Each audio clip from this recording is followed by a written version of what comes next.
Baik, materi yang pertama yaitu ada konsep dan karakteristik Islamic worldview. Konsep Islamic worldview. Islamic worldview yang hidup pada suatu sistem sosial tertentu memegang peranan yang sangat penting dengan segala makna dan pengaruhnya dalam bidang ilmu pengetahuan. Worldview digunakan sebagai media kognitif yang menjabarkan posisi ontologis, aturan, metodologis, kerangka nilai, dan lain-lain. Bergantung pada setiap visi semesta yang dimiliki masyarakat ilmiah tertentu, konstruksi ilmu pengetahuan pun pada akhirnya membangun dirinya berdasarkan visi semesta ini. Sumber rujukan visi semesta dapat diambil dari kitab suci filsafat, mitos adat istiadat, dan sumber rujukan lain yang diperkirakan bisa mempengaruhi cara pandang masyarakat tertentu. Islamic worldview sangat penting dalam menentukan bagaimana seseorang dalam berpikir dan mengambil berbagai macam posisi atau tindakan. Dengan ini maka seseorang membutuhkan landasan atau pedoman bagi kehidupan mereka agar dapat berkehidupan layaknya seorang manusia yang mematuhi segala peraturan yang ada serta taat kepada Allah dan menjauhi segala larangannya seperti pada Quran Surat An-Nur ayat 52 yang berbunyi wa may yuti'illaha wa rasulahu wa yahshawa wa yattaqi fa walika humul fanizun, yang artinya siapa yang taat kepada Allah Subhanahu wa Ta'ala dan Rasulnya serta takut kepada Allah dan bertakwa kepadanya, mereka itulah orang-orang yang mendapat kemenangan. Kemudian ada karakteristik Islamic worldview. Karakteristik worldview sebagai landasan keilmuan Islam berikut penjelasannya. Yang pertama yaitu memberikan dasar-dasar pemahaman tentang dunia. Worldview dalam pandangan Islam bersifat mutlak karena secara pandang tersebut datang langsung dari Sang Pencipta alam semesta. Yang kedua yaitu konsep yang komprehensif. Disinilah Islam hadir untuk menjadi sistem kehidupan yang komprehensif. Dapat dilihat bagaimana Islam mengatur kehidupan umat beriman dengan berinteraksi dengan Robnya. Yang ketiga yaitu koheren dan konsisten. Sebagai suatu cara pandang yang menjadi pedoman hidup, sudah pasti adanya perpecahan di dalamnya adalah suatu hal yang bisa membatalkan kebenaran cara pandang tersebut. Hal ini dapat menimbulkan kebingungan dan perpecahan di kalangan pengikutnya. Yang keempat yaitu menjawab semua masalah besar. Hal yang berkaitan dengan keberadaan diri, hakikat makhluk hidup, asal-usul kehidupan, dan kemana perginya makhluk hidup ketika mati, dan lain sebagainya adalah beberapa pertanyaan besar bagi orang yang belum mengenal Islam. Materi yang kedua yaitu prinsip worldview pada ilmu ekonomi syariah dan ilmu ekonomi konvensional. Yang pertama yaitu konsep Tuhan. Konsep Tuhan adalah konsep yang paling fundamental. Nilai-nilai yang berpegang teguh pada norma tidak boleh dijadikan sebagai dasar pembentukan teori, kecuali telah disepakati secara faktual. Yang kedua yaitu konsep agama. Kedudukan agama dalam ilmu ekonomi syariah sangat berarti karena agama Islam adalah acuan ilmu ekonomi syariah. Yang ketiga yaitu konsep manusia. Ilmu ekonomi adalah ilmu yang menelaah perilaku manusia dalam memenuhi kehidupan. Dalam konsep manusia, manusia merupakan salah satu subjek yang berperan dalam pembentukan worldview. Yang keempat yaitu konsep pengetahuan. Pengetahuan logis yang berawal dari logika akal dan pembuktian merupakan rujukan tertinggi bagi ekonomi konvensional. Dalam Al-Quran dan hadis, fungsi akal adalah bagaimana menerjemahkan maksud dari ayat dan hadis dan menurunkannya menjadi teori ekonomi. Kemudian ada konsep tujuan. Sudut pandang ilmu ekonomi syariah dengan ilmu ekonomi konvensional sangat berbeda dari sisi tujuan hidup. Ilmu ekonomi konvensional hanya berbicara tentang dunia semata. Sedangkan ilmu ekonomi syariah, dimensi itu diperluas hingga dimensi akhirat, yang bagi sebagian masih dianggap abstrak. Yang ketiga yaitu worldview dan ekonomi Islam.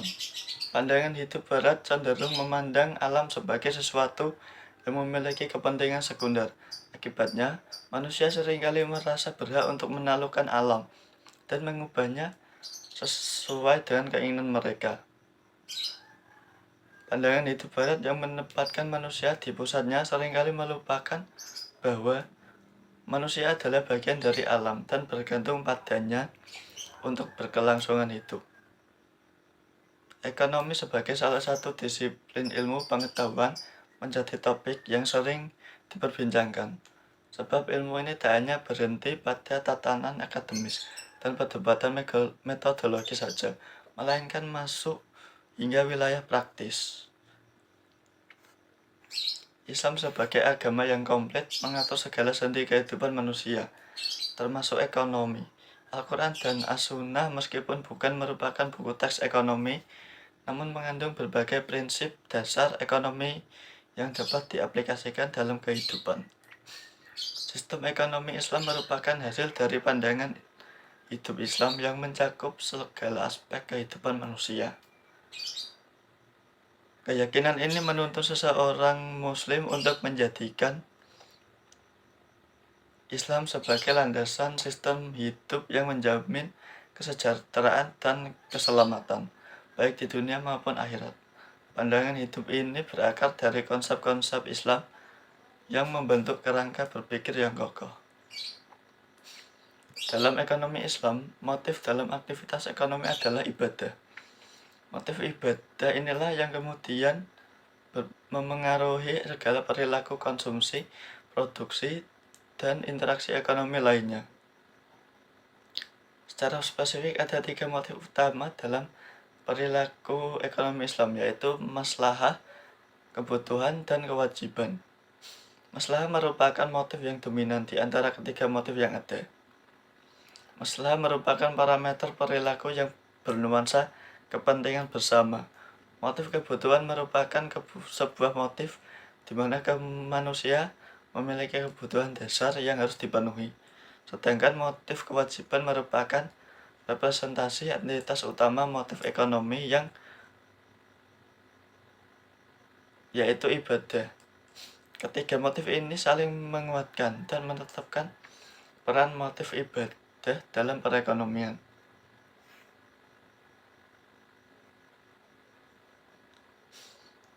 Di tengah ekonomi kapitalisme yang ada saat ini, Islamic worldview selayaknya dijadikan piranti berpikir sehingga tidak terombang-ambing atau bahkan terhanyut arus deras kapitalisme. Setidaknya diperlukan 4 pemahaman Islamic worldview dalam aktivitas ekonomi yang akan membentuk pola pikir dan diwujudkan dengan berperilaku. Yang pertama yaitu konsep tauhid. Pemahaman tentang konsep tauhid dalam ekonomi Islam menegaskan bahwa semua aspek kehidupan yang terkait dengan perekonomian harus selaras dengan prinsip-prinsip yang ditetapkan dalam Al-Quran dan Sunnah. Yang kedua ada konsep nubuwah atau kenabian. Melalui nubuwah kita diajarkan untuk berinteraksi dengan makhluk lain dengan penuh kasih sayang, keadilan, dan pengertian. Dalam pemahaman ini, para utusan Allah menjadi teladan bagi umat manusia dalam menjalani kehidupan yang berlandaskan pada ketakwaan, kepemimpinan yang bijaksana, dan kerjasama yang harmonis dengan sesama makhluk. Yang ketiga yaitu konsep khalifah Allah pada diri manusia. Konsep khalifah Allah dalam diri manusia merupakan panggilan untuk menjadi wakilnya di dunia ini. Sebagai khalifah, tugas kita adalah untuk menyelaraskan dan mengatur kehidupan, termasuk aspek ekonomi sesuai dengan petunjuknya. Yang keempat yaitu konsep Islam tentang alam semesta atau harta. Dengan menghayati konsep ini, manusia dapat hidup dalam harmoni dengan alam, mencapai keseimbangan antara kebutuhan dan keberkahannya, serta menjalankan peran sebagai khalifah dengan kesadaran yang tinggi dan penuh keikhlasan. Berikutnya akan dilanjutkan oleh rekan saya. Nah, poin selanjutnya adalah Islamic worldview. Pengertian Islamic worldview dapat diperoleh dari berbagai tokoh ulama kontemporer. Dikarenakan dalam tradisi Islam kuno belum diketahui istilah khusus untuk pengertian worldview. Namun bukan berarti tidak ada worldview dalam Islam. Untuk mengetahui definisi worldview ini, para ulama memakai istilah yang berbeda satu sama lain. Menurut Al-Maududi, worldview adalah Islamic vision yang berarti pandangan hidup dimulai dari konsep keesaan Tuhan atau syahadah yang mempengaruhi aktivitas kehidupan manusia. Sebab syahadah merupakan pernyataan moral yang menganjurkan manusia untuk mengamalkannya sepanjang hidup. Hampir sama dengan Al-Maududi, Syekh Hatif Al-Zain mendefinisikan worldview sebagai al-mabda al-islami yang didasarkan pada akidah fikriyah yang berdasarkan pada akal, karena setiap umat Islam wajib mengimani hakikat keberadaan Allah, sifat kenabian Muhammad SAW, dan Al-Quran dengan alasan yang baik. Kepercayaan kepada hal gaib tidak dapat disangkal karena didasarkan pada cara persepsi yang dibenarkan oleh akal. Selanjutnya adalah struktur Islamic worldview. Menurut Al-Atos, di sini ada beberapa poin, yaitu 1. Hakikat Tuhan, yaitu percaya kepada Allah yang merupakan satu-satunya. 2. Wahyu, yaitu perantara Allah yang diturunkan pada seluruh makhluknya. 3. Tentang penciptaan, yaitu yakin pada semua penciptaan berasal dari Allah dan sifatnya hanya sementara. Yang keempat yaitu hakikat kejiwaan, yaitu adanya kekuatan serta aktivitas dalam diri manusia. Selanjutnya adalah menurut Arpaslan, proses terbentuknya struktur dalam worldview ini bermula dari struktur tentang kehidupan, yang di dalamnya termasuk cara manusia menjalani kegiatan kehidupan sehari-hari, sikap individualis dan sosialnya. 2. Struktur tentang dunia adalah konsepsi tentang dunia tempat manusia hidup. 3. Struktur tentang ilmu pengetahuan adalah pengembangan dari struktur dunia. 4. Struktur nilai adalah gabungan dari struktur dunia dan struktur dan kehidupan yang makin berkembang. Jadi struktur manusia adalah objek dari semua struktur yang tergantung yang mendasari adanya akal, tingkah laku dan moral dalam kehidupan dan dunia. Yang selanjutnya adalah poin F, hubungan worldview Islam dengan ilmu pengetahuan. Jadi di sini ada 3 hubungan, yaitu 1. Islam mewajibkan umatnya untuk memiliki ilmu pengetahuan. Islam menganggap bahwa ilmu pengetahuan sangat penting bagi manusia untuk menggapai kesejahteraan dalam kehidupan. 2. Pengetahuan sebagai ibadah. Dalam Islam, menuntut ilmu adalah bentuk ibadah bagi seluruh umat supaya dapat mengamalkannya dalam kehidupan sehari-hari. 3. Sebagai peluang dan tantangan.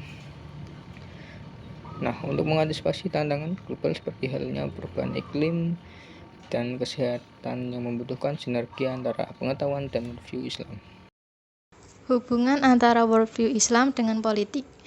Desakralisasi politik menjadi dimensi penting sekularisme yang merupakan hasil dari proses adanya sekularisasi. Pada tahap ini, politik dijauhkan dan dikosongkan dari nilai-nilai agama. Langkah ini berdampak besar pada kehidupan sosial dan bahkan membuat politik berjalan tanpa nilai-nilai agama. Yang kedua, ada Islamisasi, merupakan sebuah program kerja yang sejatinya berusaha untuk merajut kembali puing-puing bangunan peradaban Islam, khususnya bangunan epistemologi yang didominasi oleh pandangan hidup atau worldview sekular. Desakralisasi politik tidak dapat diterima karena bertentangan dengan Islam yang memandang agama sangat berperan dalam hal pemerintahan dan kepemimpinan. Yang keempat, dalam Islam, seperti yang diungkapkan Al-Atas, kekuasaan politik didasarkan atas kuasa ilahi dan kuasa suci Rasulullah yang merefleksikan kuasa Tuhan. Yang kelima, desakralisasi politik jelas menafikan peran ulama yang berwibawa dalam sistem pemerintahan, sekaligus menceraikan Islam dari politik dengan menghalangi penyebaran pandangan hidup Islam dalam masyarakat. Akibatnya, agama menjadi urusan pribadi, bukan publik. Selanjutnya ada hubungan worldview Islam dengan kebudayaan. Yang pertama, ada daya spiritual. Budaya dalam Islam berakar pada wahyu Allah yang memberikan pedoman moral dan etika dalam setiap aspek kehidupan, termasuk seni, pendidikan, dan interaksi sosial. Yang kedua, ada peradaban yang berkeadilan. Budaya Islam berupaya menciptakan masyarakat yang adil dan sejahtera, di mana nilai-nilai seperti keadilan, kerjasama, dan tanggung jawab sosial menjadi landasan. Yang ketiga, ada kesatuan spiritual dan material. Dalam pandangan Islam, tidak ada pemisahan antara aspek spiritual dan material. Keduanya saling melengkapi dalam membangun peradaban yang harmonis. Jadi kesimpulannya adalah worldview Islam merupakan cara pandang umat muslim terhadap realitas dan kebenaran yang mencakup aspek batin dan fisik secara keseluruhan. Dengan istilah lain, Islamic worldview memiliki arti kehidupan dengan pandangan terhadap kenyataan seperti yang diajarkan oleh Islam. Islamic worldview yang berlandaskan prinsip-prinsip Islam memegang wahyu sebagai sumber utama ilmu pengetahuan. Dan dalam perspektif ini, kebenaran merupakan wujud wahyu ilahi yang diterima melalui Al-Quran dan ajaran Nabi Muhammad SAW. Pandangan hidup ini menekankan pada keesaan Tuhan, kehadiran supranatural, dan peran manusia sebagai makhluk yang tunduk pada Allah Subhanahu wa Ta'ala. Tentu saja pengaruh sejarah, budaya, bahasa, filsafat, dan ilmu pengetahuan terhadap pandangan dunia semakin mengarah pada pola-pola berbeda yang membentuk makna berbeda dalam mendefinisikan pandangan dunia. Namun, semua pada akhirnya mengarah pada satu maksud atau tujuan. Oleh karena itu, pandangan dunia dapat dikatakan sebagai kesimpulan konsep-konsep yang dimulai dari dasar-dasar yang menjadi kerangka berpikir seseorang dan cara pandangnya terhadap dunia.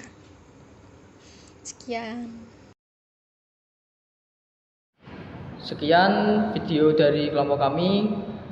Apabila ada kesalahan kata, kami memohon maaf yang sebesar-besarnya. Terima kasih. Assalamualaikum warahmatullahi wabarakatuh.